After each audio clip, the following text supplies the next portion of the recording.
जी हाँ, तो अब की बार फिर भोजपुरिया शेर पावर स्टार पवन सिंह और भारत के यशस्वी प्रधानमंत्री श्री नरेंद्र मोदी जी से जुड़ल नया एवं तरोताजा रिपोर्ट यानी बड़ी खबर लेके मिली, जो उनकी आज आप लोगों बीच 17 सितंबर यानी नरेंद्र मोदी जी के जन्मदिन है, जो उनकी 70 वर्ष के आज नरेंद्र मोदी जी हो गए नहीं हुए जन्मदिन पर आज पवन सिंह भी कर बड़ा नया तैयारी। जी हाँ, नया धमाका हुई जो ने की काफी जोरों शोरों से आज सुबह से ही उनके घर परिवार लग चुकल बा, सभी सदस्य मेंबर लोग जो उनकी हो सकी तो शाम तक वो रिपोर्ट बताओ जाई कि पवन सिंह का कर उनकी जन्मदिन खतरा है, एक नया जश्न पार्टी के भी व्यवस्था करल। जी हाँ, तो आपके पता बा पवन सिंह बीजेपी के स्टार प्रचारक और कई बार मिलल भी बाने मोदी जी से, हुए मोदी जी अपना स्टार प्रचारक होते हुए भी पवन सिंह कोई कमी ना छुड़ी, जिस तरह अपना फैंस लोग खतरा हर हमेशा आगे वही तरह फिर अपने यशस्वी प्रधानमंत्री नरेंद्र मोदी जी के बर्थडे पर एक नया बड़ा खुलासा बड़ा तहलका मचावल बना। जी हाँ, तो आपसे पूरा वीडियो अंत तक देखिए, सारा कुछ रिपोर्ट डिटेल साथ जान सके।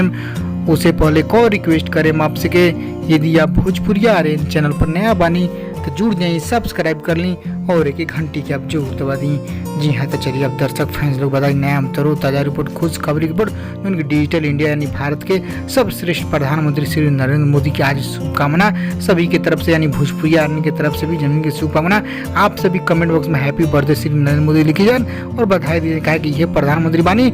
कोई कमी ना कहीं भारत के बहुत आगे ले जा रही, डिजिटलाइजेशन कर देनी जो उनकी सभी लोग के तरफ से कॉल जा। पवन सिंह के तरफ से भी बधाई बा और पवन सिंह हो सके तो नया खुलासा भी करिए, हो सके कोई पोस्ट भी ना करें, पोस्ट भी करिए अभी फेसबुक या इंस्टाग्राम पर, लेकिन एक मीडिया सूत्रों से खबर मिलता पवन सिंह बीजेपी के स्टार प्रचारक हुए पाके आज करिए बर्थडे यानी बर्थडे सेलिब्रेट पार्टी, केक कटिए अपना घर, क्योंकि लॉकडाउन की वजह से अभी तो नरेंद्र मोदी से ना मिल पाइए, कहें कि अपना घर बने अभी आ रहा है सिटी में, वो आ रहा फिल्म सेट पर बने गाना सेट पर उनकी चांदनी की शूटिंग हो रहा फिल्म के, वही पाके पहुंच वहाँ पे जस्ट फिल्म सेट पे ही केक कटिए सुने मार धमाल मचे हैं जश्न। जी हाँ, तो जिस तरह केक कटिए धमाल मचे, अगर वो तरह नया खबर मिलता वीडियो मिलता तो आप सभी भोजपुरी जरूर लेके, यदि इंस्टाग्राम में मिले तो ऊपर भी डाली, आप सब भोजपुरी इंस्टाग्राम पेज पे फॉलो करो, वहाँ पे भी लेटेस्ट न्यूज मिलती है। जी हाँ, तो आपका नया खबर कैसा लगला, खबर जरूर पसंद लाइक शेयर दबा करें ज्यादा।